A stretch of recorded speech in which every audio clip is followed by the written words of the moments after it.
সংসদে উত্থাপিত আকারে সন্ত্রাস বিরোধী সংশোধন বিল 2026 পাশ করা হোক। যারা এই প্রস্তাবের পক্ষে আছেন তারা হ্যাঁ বলুন। নিষিদ্ধই থাকছে আওয়ামী লীগের কার্যক্রম, জুলাই যোদ্ধাদের সুরক্ষা ও দায়মুক্তি, সংসদে বিল পাস।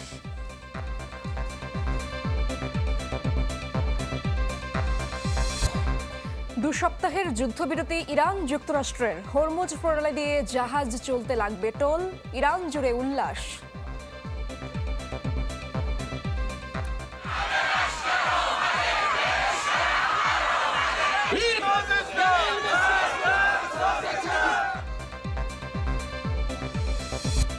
জ্বালানি তেল নিয়ে ভোগান্তির শেষ নেই, ইরান যুক্তরাষ্ট্র যুদ্ধবিরতিতে সংকট কেটে যাবার আশা।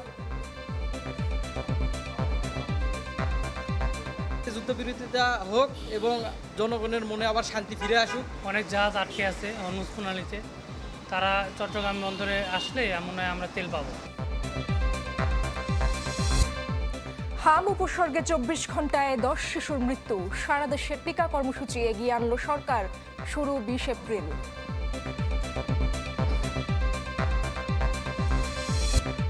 ঢাকা মেডিকেলে চিকিৎসকদের সাথে ঢাকা বিশ্ববিদ্যালয়ের শিক্ষার্থীদের সংঘর্ষ, জরুরি বিভাগে চিকিৎসা সেবা বন্ধ।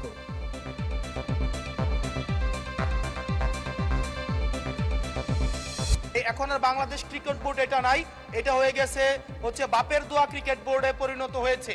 যেভাবে দখল করা হয়েছে বাপের দোয়া ক্রিকেট বোর্ড। ক্রিকেট বোর্ড নিয়ে সংসদে বাকযুদ্ধ, বাপের দোয়া কমিটি বললেন হাসনাত, মানতে নারাজ সালাউদ্দিন।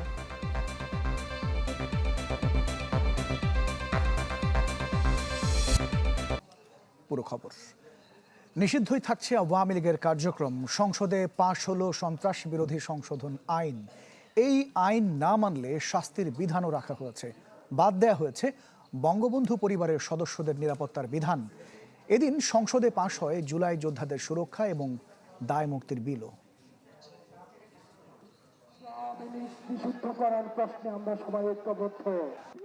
জুলাই গণহত্যার অভিযোগে আওয়ামী লীগকে নিষিদ্ধের দাবিতে গত বছর মেতে রাজপথে নামে নবগঠিত রাজনৈতিক দল এনসিপি, সাথে ছিল জামায়াতে ইসলামীও। আন্দোলনের মুখে 12 মে আওয়ামী লীগ এবং এর সহযোগী ও ভ্রাতৃপ্রতিম সংগঠনগুলোকে নিষিদ্ধ করে প্রজ্ঞাপন জারি করে সরকার। বুধবার সংসদে এই বিলের সংশোধনী এনে তা উত্থাপন করেন স্বরাষ্ট্রমন্ত্রী। বিরোধী দলীয় নেতা জামায়াত আমির আইন প্রণয়ন প্রক্রিয়ার মাঝে কথা বলতে চাইলেও সুযোগ নেই বলে জানান স্পিকার। পুরো পড়তে পারি নাই, যেহেতু আইনটা অবশ্যই একটা সেন্সিটিভ আইন, আমরা কি অনুরোধ করতে পারি যে এটা পাশের জন্য একটু সময় হাতে রেখে আমাদেরকে একটু সুযোগ দেওয়া হোক। আপত্তি জানাবার জন্য একটা নির্দিষ্ট সময় আছে, সে সময় আপত্তি করলে এটা আমরা গ্রাহ্য করতে পারতাম। এখন বিলের এই স্টেজে আর আপত্তি করার সুযোগ নেই। পরে আইনের প্রয়োজনীয়তার ব্যাখ্যা দেন স্বরাষ্ট্রমন্ত্রী। এই বিলটা হলো একটি গণহত্যাকারী সন্ত্রাসী সংগঠনের নিষিদ্ধকরণ সংক্রান্ত একটা অ্যামেন্ডমেন্ট। ওনারা এবং এনসিপির বন্ধুরা সবাই মিলে এটা আন্দোলন করেছিলেন। সেই আন্দোলনের প্রেক্ষিতে এটা মোটামুটি বাংলাদেশে একটা জনমত সৃষ্টি হয়েছিল। সেই প্রেক্ষিতে তাদের কার্যক্রম নিষিদ্ধ করা হয়েছে সন্ত্রাস বিরোধী আইনে, এবং অ্যাকর্ডিংলি সেটা নির্বাচন কমিশনে তাদের রেজিস্ট্রেশনটাও সাসপেন্ডেড হয়ে আছে। এবং এখানে এই আইনের অনুবলে পরবর্তীতে আর্টিকেল 47 অনুসারে সংবিধানের আইসিটি অ্যাক্টেও পরিবর্তন এনে সংগঠনের বিচারের জন্য সেই আইনটাও সংশোধন করা হয়েছে। কণ্ঠভোটে এই আইন পাশের মধ্য দিয়ে আওয়ামী লীগের কার্যক্রম নিষিদ্ধ করে ত্রয়োদশ জাতীয় সংসদ। একই সাথে জাতির পিতার পরিবারের সদস্যদের নিরাপত্তা রহিতকরণ বিলও কণ্ঠভোটে পাশ হয়। সন্ত্রাস বিরোধী সংশোধন বিল 2026 পাশ করা হোক। যারা এই প্রস্তাবের পক্ষে আছেন তারা হ্যাঁ বলুন। যারা এই প্রস্তাবের বিপক্ষে আছেন তারা না বলুন। আমার মনে হয় হ্যাঁ জয়যুক্ত হয়েছে, হ্যাঁ জয়যুক্ত হয়েছে, হ্যাঁ জয়যুক্ত হয়েছে। এদিন সংসদে জুলাই যোদ্ধাদের সুরক্ষা ও দায়মুক্তির বিলও পাশ হয়। এই বিলের মাধ্যমে জুলাই যোদ্ধাদের আইনি সুরক্ষা নিশ্চিত করা হলো। এছাড়াও বুধবার মোট 9টি বিল সংসদে কণ্ঠভোটে পাশ হয়। যারা এই প্রস্তাবের পক্ষে আছেন তারা হ্যাঁ বলুন। ইজাজ শৌমি, চ্যানেল 24, ঢাকা। অবশেষে 2 সপ্তাহের জন্য যুদ্ধবিরতিতে রাজি হলো ইরান ও যুক্তরাষ্ট্র। ইরানের 10 দফা পরিকল্পনা মেনে নিয়েছে যুক্তরাষ্ট্র। তাছাড়া শর্ত সাপেক্ষে হরমুজ প্রণালী ব্যবহারের অনুমতিও দিয়েছে তেহরান, তবে নেওয়া হবে টোল। এদিকে এই যুদ্ধবিরতিতে লেবানন নেই বলে দাবি করেছে ইসরায়েল। রুদ্ধশ্বাস কয়েক ঘন্টার পর যেন বিশ্বে এলো খানিকটা স্বস্তির বার্তা। ইরানকে দেয়া ডেডলাইনের মাত্র 10 মিনিট আগে ওয়াশিংটন তেহরানের মধ্যে যুদ্ধবিরতির খবর এলো পাকিস্তানের প্রধানমন্ত্রী শাহবাজ শরীফের তরফ থেকে। সামাজিক যোগাযোগ মাধ্যম এক্সে দেয়া পোস্টে বিষয়টি নিশ্চিত করেন তিনি। এই যুদ্ধবিরতির আওতায় পড়বে লেবাননে চলমান সংঘাত। এর 2 ঘন্টা আগে ইরানি সভ্যতা পুরোপুরি ধ্বংসের হুঁশিয়ারি দেন মার্কিন প্রেসিডেন্ট ডোনাল্ড ট্রাম্প। এরপর থেকে ভয়াবহ কিছু ঘটতে যাচ্ছে এমন শঙ্কায় ছিল বিশ্ববাসী। তবে যুদ্ধবিরতিতে সম্মত হওয়ায় আপাতত ইরানে হামলার পথে হাঁটছে না যুক্তরাষ্ট্র। ট্রুথ সোশ্যালে দেওয়া পোস্টে মার্কিন প্রেসিডেন্ট ডোনাল্ড ট্রাম্প জানান, পাকিস্তানের প্রধানমন্ত্রী শাহবাজ শরীফ ও সেনাপ্রধান জেনারেল আসিফ মুনিরের বিশেষ অনুরোধে ইরানের উপর হামলা 2 সপ্তাহের জন্য স্থগিতে সম্মত হয়েছেন তিনি। বিনিময়ে হরমুজ প্রণালী পুরোপুরি খুলে দেবে ইরান। এছাড়া তেহরানের প্রস্তাবিত 10 দফাকে আলোচনার কার্যকর ভিত্তি হিসেবে উল্লেখ করেন তিনি। ইরানের সশস্ত্র বাহিনীর সমন্বয়ের মাধ্যমে গুরুত্বপূর্ণ জলপথটি দিয়ে আগামী 2 সপ্তাহ নিরাপদে জাহাজ চলাচল করতে পারবে জানিয়েছেন দেশটির পররাষ্ট্রমন্ত্রী আব্বাস আরাকচি। আর হরমুজে যাতায়াতকারী জাহাজগুলোর টোল আদায় করবে ইরান ও ওমান। যুদ্ধবিরতিতে সম্মতি জানিয়েছে ইরানের সর্বোচ্চ জাতীয় নিরাপত্তা কাউন্সিলও। যুদ্ধ এখনো শেষ হয়নি, শত্রুপক্ষ সামান্য ভুল করলেও কঠোর জবাব দেওয়ার হুঁশিয়ারি দিয়েছে কাউন্সিল। এ বিষয়ে শুক্রবার পাকিস্তানের রাজধানী ইসলামাবাদে শুরু হবে আলোচনা। তবে 2 পক্ষের প্রতিনিধিরা সরাসরি এতে অংশ নেবেন কিনা তা এখনো অনিশ্চিত। এর আগে চলমান সংঘাত নিরসনে যুক্তরাষ্ট্রকে 10 দফা যুদ্ধবিরতি পরিকল্পনা দেয় ইরান। এর মধ্যে এমন কিছু শর্ত আছে যা অতীতে প্রত্যাখ্যান করেছিল ওয়াশিংটন। যুক্তরাষ্ট্র আনুষ্ঠানিকভাবে কোনো দফার কথা উল্লেখ না করলেও ইরানের রাষ্ট্রীয় গণমাধ্যমে প্রকাশিত 10 দফায় বলা হয়েছে, ইরানের উপর থেকে সব ধরনের নিষেধাজ্ঞা তুলে নেওয়া, হরমুজ প্রণালীর উপর নিয়ন্ত্রণ বজায় রাখা, মধ্যপ্রাচ্য থেকে মার্কিন সেনা প্রত্যাহার সহ বেশ কিছু গুরুত্বপূর্ণ বিষয়। রাখি জেসমিন, চ্যানেল 24। এদিকে সংঘাতের 40তম দিনে যুদ্ধবিরতির খবরে উল্লাসে মাতেন ইরানের মানুষ। জাতীয় পতাকা হাতে রাজপথে নেমে দেন যুক্তরাষ্ট্র ও ইসরায়েল বিরোধী স্লোগান। এই 2 মিত্র দেশের পতাকা পুড়িয়ে ক্ষোভ প্রকাশ করেন কেউ কেউ। এছাড়া বর্তমান সর্বোচ্চ নেতা মোস্তফা খামেনির প্রতি আনুগত্য জানান অনেকেই। যুদ্ধের 40তম দিনে কাঙ্ক্ষিত খবরটি শুনে ইরানবাসীর এই জয়োল্লাস, যা রাতের অন্ধকারকেও আলোকিত করেছে ইরানিদের দেশপ্রেমের মহিমায়। সবার কণ্ঠে সর্বোচ্চ নেতা মোস্তফা খামেনির প্রতি অবিচল আনুগত্যের প্রত্যয়। ট্রাম্পের দেয়া ইরানের সভ্যতাকে ধ্বংসের হুমকি যেন আরও ঐক্যবদ্ধ করেছে দেশটির জনগণকে। বলিষ্ঠ কণ্ঠে বিশ্বকে তারা দিচ্ছেন শত্রুদের সব ষড়যন্ত্রের মোক্ষম জবাব দেওয়ার বার্তা। এখন সময় বদলেছে। যুক্তরাষ্ট্র বুঝতে পেরেছে যে ইরান একটি সুপার পাওয়ার। তারা যদি চুক্তি অনুযায়ী কাজ না করে, তাহলে তাদেরকে ইরানের মানুষকে মোকাবিলা করতে হবে। শুধু তেহরান নয়, গভীর রাতেই দেশটির বিভিন্ন শহরে দেখা যায় সাধারণ মানুষের জয়োল্লাস। সরকারের সঠিক পদক্ষেপের কারণেই শত্রুরা পিছু হটেছে বলছেন তারা। কেউ কেউ আবার যুদ্ধবিরতির কার্যকারিতা নিয়ে প্রকাশ করছে সংশয়। আমরা যুক্তরাষ্ট্রের প্রতারণা বারবার দেখেছি। টানা 2 বার তারা আলোচনার টেবিলে থাকা অবস্থায় ইরানে হামলা চালায়। তাদের চরিত্র কখনো বদলাবে না। যুদ্ধবিরতির সংবাদের পর রাজপথে নামা ইরানিদের অনেকেই দিতে থাকেন যুক্তরাষ্ট্র ইসরায়েল বিরোধী স্লোগান। 2 মিত্র দেশের পতাকা পুড়িয়ে ক্ষোভ প্রকাশ করেন অনেকেই। এদিকে আয়াতুল্লাহ খামেনির মৃত্যুর 40তম দিন পালনের জন্য রাজপথে নেমে শোকসভার ডাক দিয়েছেন তার অনুসারীরা। রাখি জেসমিন, চ্যানেল 24। ইরানি সভ্যতা গুড়িয়ে দেওয়ার হুমকি দিয়ে রাতারাতি যুদ্ধবিরতিতে গিয়ে বিতর্কের মুখে মার্কিন প্রেসিডেন্ট ডোনাল্ড ট্রাম্প। বিশ্লেষকরা বলছেন, রাজনৈতিক ক্যারিয়ার, মিত্রদের চাপ, ইরানের সামরিক সক্ষমতায় ভীতই এমন সিদ্ধান্ত। তবে শেষবার আলোচনার নামে সামরিক অভিযানের পর যুক্তরাষ্ট্রের করা চুক্তি নিয়ে রয়েছে ধোঁয়াশা।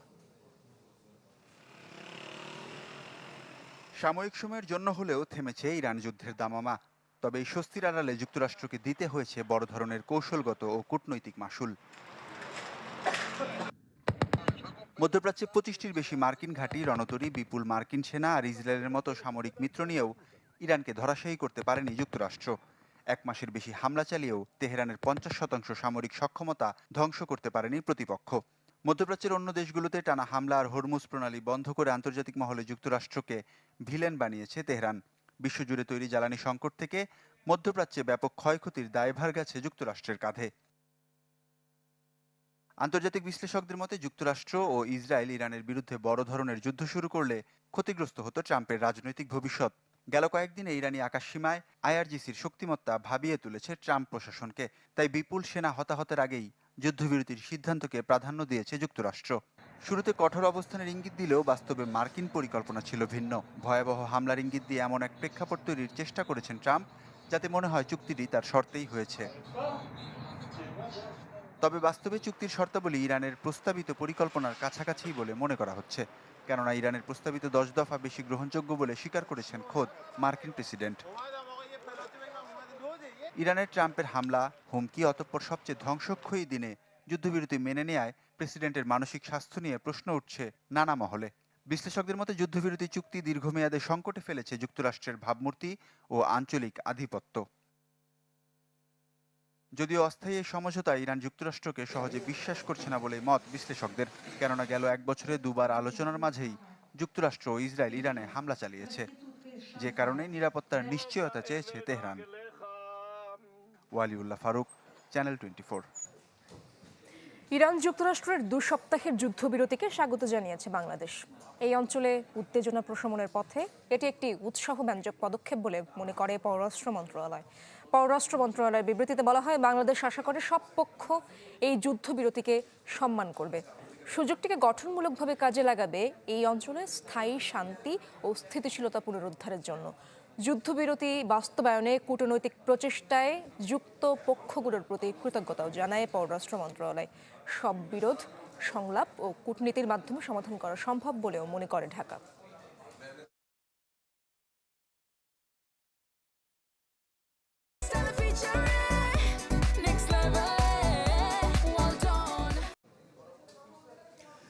ইরান যুক্তরাষ্ট্রের যুদ্ধবিরতিতে দেশের জ্বালানি সংকট অনেকটাই কেটে যাবে বলে প্রত্যাশা করছেন গ্রাহকরা। এদিনও পেট্রোল পাম্পগুলোতে তেলের জন্য ছিল গাড়ির দীর্ঘ লাইন। ঘন্টার পর ঘন্টা অপেক্ষার পরেও মিলছে না কাঙ্ক্ষিত পরিমাণে তেল। যতদূর চোখ যায় তেল প্রত্যাশীদের লম্বা সারি। এই লাইনের যেন শেষ নেই অপেক্ষারও। প্রখর রোদে এমন ঘন্টার পর ঘন্টা দাঁড়িয়ে থাকার দুর্ভোগ শুরু হয় ইরান যুদ্ধ শুরুর পর থেকে। অবস্থা এমন হয়েছে, অপেক্ষা না করে শেষ কবে তেল কিনেছেন তা প্রায় ভুলতে বসেছেন গ্রাহকরা। এই দীর্ঘ অপেক্ষার মধ্যে খবর আসে 2 সপ্তাহের যুদ্ধবিরতির। অপেক্ষমান গ্রাহকরা আশা করছেন এবার জ্বালানি সরবরাহ স্বাভাবিক হবে। আমরা চাই এই যুদ্ধবিরতিটা হোক এবং জনগণের মনে আবার শান্তি ফিরে আসুক। এবং এই তেলের ভোগান্তি খুব বড় ভোগান্তি। আমি 3 ঘন্টা হলো লাইনে আছি, 10টা থেকে লাইনে আছি, এখন পর্যন্ত লাইনে আছি। যুদ্ধবিরতি হওয়ার পরে তেলের সংকট কিছুটা কমবে, কারণ অনেক জাহাজ আটকে আছে হরমুজ প্রণালীতে। তারা চট্টগ্রাম বন্দরে আসলে মনে হয় আমরা তেল পাবো। নিশ্চয়তার কোনো ভরসা নাই, এটা আমরা অনিশ্চয়তার ভেতরে জীবনযাপন করতেছি আর কি। হ্যাঁ, এই যে 2.5 ঘন্টা লাইনে দাঁড়িয়ে থেকে আমরা এখনো সিরিয়াল পাইনি। জ্বালানি তেলের জন্য অপেক্ষা করতে গিয়ে নষ্ট হচ্ছে মূল্যবান কর্মঘণ্টা। অনেককে পড়তে হচ্ছে আর্থিক ক্ষতির মুখেও। এখন বাজে 11:32, তাহলে অনেকটা সময় চলে গেছে। ইনকামে যে সময়টা এটা চলে গেছে, তাহলে আমি আর বাকি সময় কতটুকু ইনকাম করতে পারবো? আর আমরা ইনকাম করলে তো আমাদের ফ্যামিলি চলে। আমরা এই যে ভোর 3টা থেকে এ পর্যন্ত আমরা এই রাস্তার মধ্যে পড়ে আছি, খাওয়া নাই, দাওয়া নাই, কিচ্ছু নাই। তেলের সংখ্যার কারণে ড্রাইভারদেরকে না করে দিচ্ছে। আমরা চাই যাতে আমরা যারা ড্রাইভাররা আছি, এখন যদি আমাদের এই মুহূর্তে তারা না করে দেয়, সামনে একটা ঈদ আসছে, আমাদেরও সংসার আছে, আমাদের ফ্যামিলি আছে, তাদেরকেও তো আমাদের চলাইতে হবে। মঙ্গলবার সংসদে জ্বালানি মন্ত্রী জানান, দেশে 10,500 টন অকটেন, 16,000 টন পেট্রোল আর 1,64,000 টন ডিজেল মজুত আছে। সজল সাইক, চ্যানেল 24, ঢাকা। হাম উপসর্গে 24 ঘন্টায় মৃত্যু হয়েছে 10 শিশুর। সন্দেহজনক রোগী 1200-র বেশি। এদিকে সারা দেশে হামের টিকাদান 14 দিন এগিয়ে এনেছে সরকার। 20 এপ্রিল থেকে শুরু হবে কর্মসূচি। 2 মাস বয়সী সন্তানকে নিয়ে রাজধানীর সংক্রামক ব্যাধি হাসপাতালে কেরানীগঞ্জের সাইফুল ইসলাম। এই মৌসুমে অনেক শিশুর মতো তার বাচ্চার শরীরেও হাম উপসর্গ দেখা গেছে। ভর্তি করেছেন হাসপাতালে। আরেক জায়গায় নিয়েছিলাম, ওইখানে খুশি যে নুন তুলছে যাইব তো এখন কালকে দেখি যে আরও বাইরে গেছে তখন আমরা এই জায়গায় নিয়েছি। এই হাসপাতালটিতে হাম ও এর উপসর্গ নিয়ে চিকিৎসা নিচ্ছে 61 শিশু। প্রতিদিনই যোগ হচ্ছে নতুন রোগী। হাম নিয়ে রাজধানীতে সবচেয়ে বেশি রোগী ভর্তি মহাখালীর ডেডিকেটেড কোভিড হাসপাতালে। প্রায় 300 শিশু চিকিৎসাধীন আছেন এখানে। বুধবারই নতুন করে এসেছে 66 জন রোগী।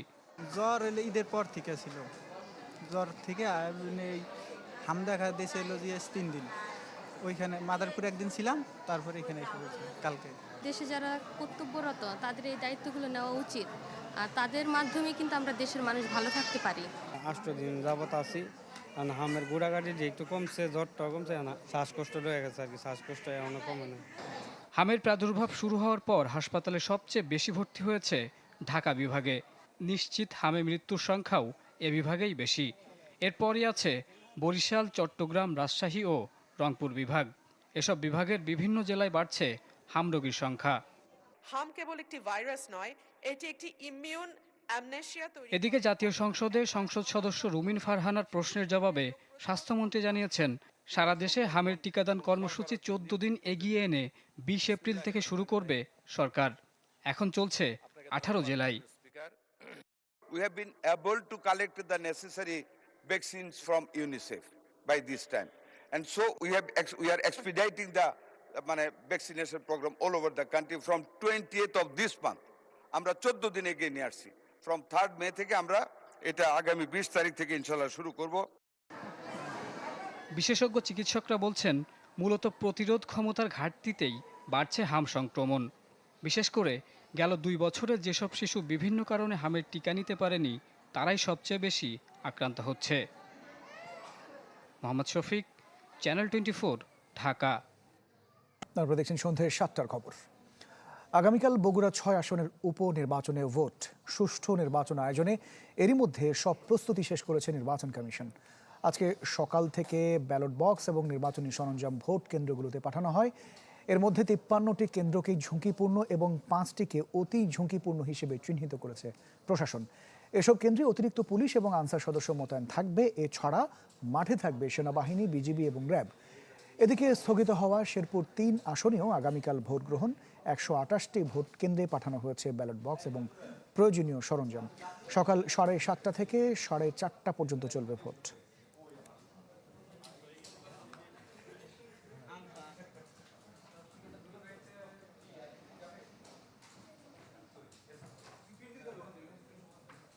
জাতীয় সংসদে সংরক্ষিত 50টি নারী আসনে ভোট 12ই মে। তফসিল ঘোষণা করে প্রজ্ঞাপন জারি করেছে নির্বাচন কমিশন। মনোনয়নপত্র দাখিল করতে হবে 21 এপ্রিলের মধ্যে। 22 ও 23 এপ্রিল হবে মনোনয়নপত্র যাচাই বাছাই। আপিল করা যাবে 26 এপ্রিল পর্যন্ত। আপিল নিষ্পত্তির জন্য নির্ধারিত হবে 27 ও 28 এপ্রিল। আর মনোনয়নপত্র প্রত্যাহার করা যাবে 29 এপ্রিলের মধ্যে। প্রতীক বরাদ্দ হবে 30 এপ্রিল। মনোনয়নপত্র দাখিল, বাছাই এবং ভোটের যাবতীয় কার্যক্রম রাজধানীর আগারগাঁওয়ে নির্বাচন ভবনে হবে বলে জানানো হয় প্রজ্ঞাপনে।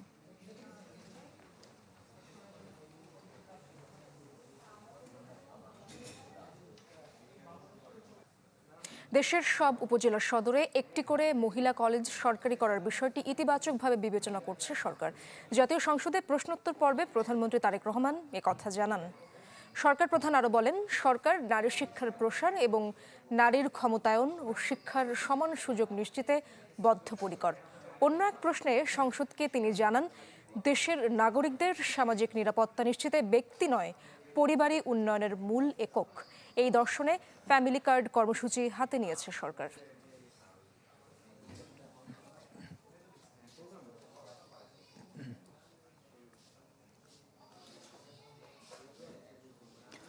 ঢাকা মেডিকেল কলেজ হাসপাতালে চিকিৎসকদের সাথে ঢাকা বিশ্ববিদ্যালয়ের শিক্ষার্থীদের সংঘর্ষ হয়েছে। এতে দুপক্ষের বেশ কয়েকজন আহত হয়েছেন। ঘটনার পর থেকে জরুরি বিভাগে চিকিৎসা সেবা বন্ধ রয়েছে। বিকেল 5:30টার দিকে হাসপাতালের জরুরি বিভাগ থেকে এই সংঘর্ষের সূত্রপাত প্রত্যক্ষদর্শীরা জানিয়েছেন।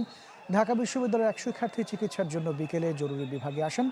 সরকারি ঔষধ সরবরাহ না থাকায় তাদের বাইরে থেকে ঔষধ কিনে আনতে বলা হলে কথা কাটাকাটি হয়। উত্তেজনা ছড়িয়ে পড়লে কয়েক দফায় হয় হাতাহাতি এবং ধাওয়া পাল্টা ধাওয়া।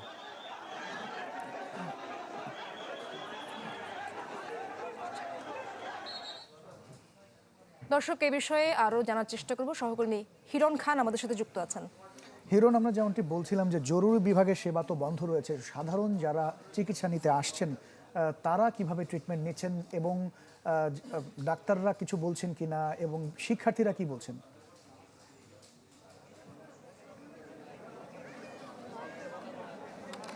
ইমতিয়াজ, আপনি কিন্তু এইমাত্র দর্শকদেরকে জানিয়ে দিয়েছেন যে আসলে কি কারণে এই উত্তেজনাকর পরিস্থিতি, এবং এখন আমি রয়েছি ঢাকা মেডিকেলের যেই মূল ফটকটি রয়েছে জরুরি বিভাগে, সেই মূল ফটকের সামনে।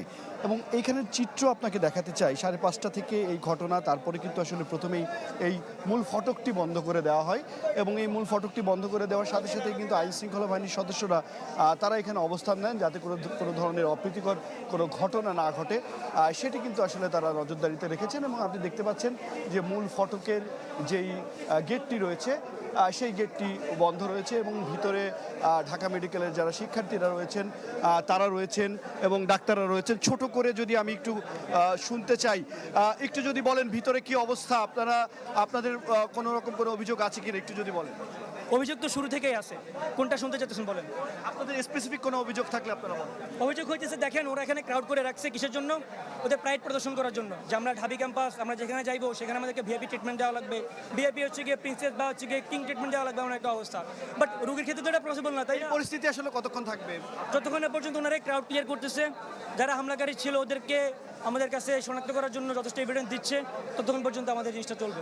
ধন্যবাদ আপনাকে। আপনি যেমনটি জিজ্ঞেস করছিলেন যে জরুরি বিভাগের যেই চিকিৎসা সেবা সেটি আসলে কি পরিস্থিতি, সেটির একটি চিত্র আপনাদেরকে দেখাবো। যেহেতু মূল ফটকটি বন্ধ রয়েছে, ঢাকা মেডিকেলের ঠিক পাশেই কিন্তু আসলে এই টিকিট কাউন্টার, এবং এই টিকিট কাউন্টারে কিন্তু আমরা দেখতে পাচ্ছি চিকিৎসা সেবা এবং টিকিট দেওয়া হচ্ছে। আপনাকে কি টিকিট দেওয়া হয়েছে? হ্যাঁ। কি সমস্যা আপনার? সমস্যা, মাথার সমস্যা আছে, মাথা। আচ্ছা আচ্ছা, এসেই তো আপনি পেয়েছেন? এসে পেয়েছি। এবং আপনি দেখতে পাচ্ছেন যে তারা কিন্তু চিকিৎসা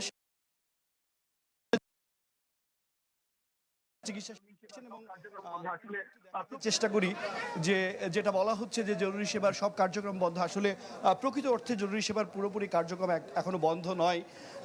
চিকিৎসা এবং টিকিট বিক্রি হচ্ছে, তার মানে যারা এখান থেকে টিকিট কিনছেন তারা কিন্তু যে মূল গেটটি রয়েছে সেই গেট থেকে আসলে প্রবেশ করতে পারছেন। যেই মূল ফটকটি রয়েছে সেই ফটক দিয়ে আসলে যাতায়াত করতে পারছেন না। কারণ একটু আগেই বললেন যে ঢাকা মেডিকেলের যারা শিক্ষার্থীরা রয়েছেন তারা বলছেন যে এই গেটের সামনে এখনো যারা অপেক্ষা করছেন তাদেরকে সরে যেতে। এবং একটা বিষয় একটু জানিয়ে রাখি যে আইন শৃঙ্খলা বাহিনীর সদস্যদের সাথে আমরা কথা বলেছি, তারা আমাদেরকে যেটা জানিয়েছেন যে তাদের ঊর্ধ্বতন কর্মকর্তারা তারা কিন্তু প্রবেশ করেছেন ভিতরে এবং পরিচালকের সাথে কথা বলছেন, খুব দ্রুত সমাধানের তারা চেষ্টা করছেন। অনেক ধন্যবাদ হিরণ খান আমাদের সাথে যুক্ত হয়েছেন। আমরা আশা করছি খুব দ্রুত এটি সমাধান হয়ে যাবে। দর্শক, হিরণ খান আমাদের সাথে যুক্ত হয়েছিলেন।